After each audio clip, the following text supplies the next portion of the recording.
Assalamualaikum warahmatullahi wabarakatuh.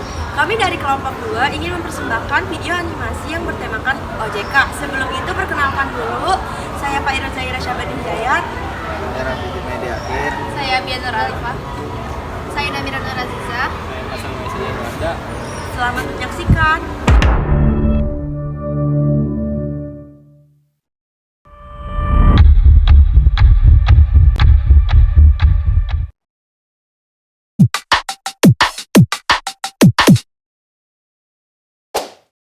Apa sih pengertian dari OJK itu? Berikutnya akan dijelaskan oleh Abiyah.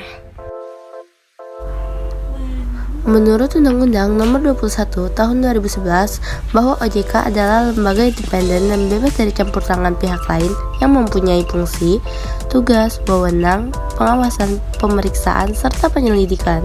Otoritas Jasa Keuangan atau OJK adalah lembaga negara yang dibentuk berdasarkan Undang-Undang Nomor 21 Tahun 2011 yang berfungsi menyelenggarakan sistem pengaturan dan pengawasan yang terintegritas terhadap keseluruhan kegiatan di dalam sektor jasa keuangan, baik di sektor perbank, pasar modal, dan sektor jasa keuangan. Oke, selanjutnya adalah tujuan dari OJK. Apa sih tujuan OJK itu? Yang pertama, agar kegiatan jasa keuangan di sektor keuangan dapat terselenggara secara teratur, adil, transparan, dan akuntabel. Yang kedua, agar mampu mewujudkan sistem keuangan yang tumbuh secara berkelanjutan dan stabil. Dan yang ketiga, agar mampu melindungi kepentingan konsumen dan masyarakat. Nah, yang pertama itu ada kegiatan jasa keuangan di sektor perbankan. Pengaturan dan pengawasan perbankan diarahkan sesuai dengan visi dari untuk mengoptimalkan fungsi perbankan Indonesia sebagai lembaga kepercayaan masyarakat dalam kaitannya sebagai lembaga penghimpun dan penyaluran dana, serta mendorong terwujudnya sistem perbankan yang sehat, kuat, dan efisien guna menciptakan kestabilan sistem keuangan dalam rangka membantu pertumbuhan perekonomian nasional. Yang kedua ada kegiatan jasa keuangan di sektor pasar modal, dan yang ketiga ada kegiatan jasa keuangan di sektor perasuransian, dana pensiun, lembaga pembiayaan, dan lembaga jasa keuangan lainnya.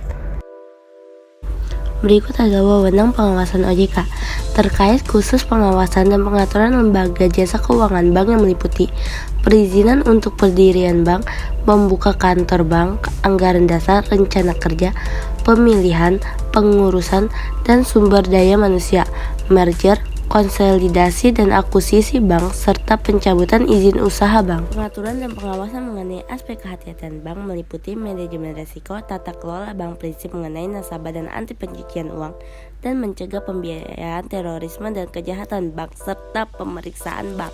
2. Terkait pengaturan lembaga jasa keuangan, bank dan non-bank meliputi menetapkan peraturan dan keputusan OJK, menetapkan peraturan mengenai pengawasan di sektor jasa keuangan, menetapkan kebijakan mengenai pelaksanaan tugas OJK.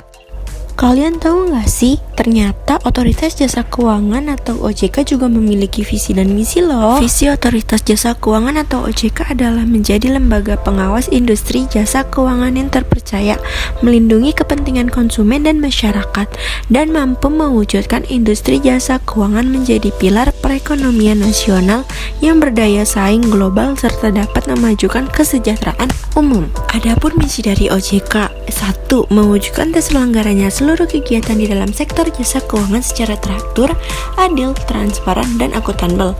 Yang kedua, mewujudkan sistem keuangan yang tumbuh secara berkelanjutan dan stabil. Yang ketiga, melindungi kepentingan konsumen dan masyarakat.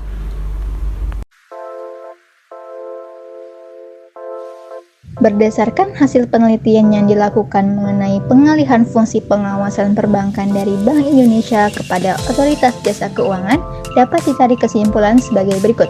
Yang pertama, pengawasan perbankan yang dilakukan oleh Otoritas Jasa Keuangan sesuai dengan wewenang yang tercantum dalam Undang-Undang Nomor 21 Tahun 2011 tentang Otoritas Jasa Keuangan yang terdapat dalam pasal 7.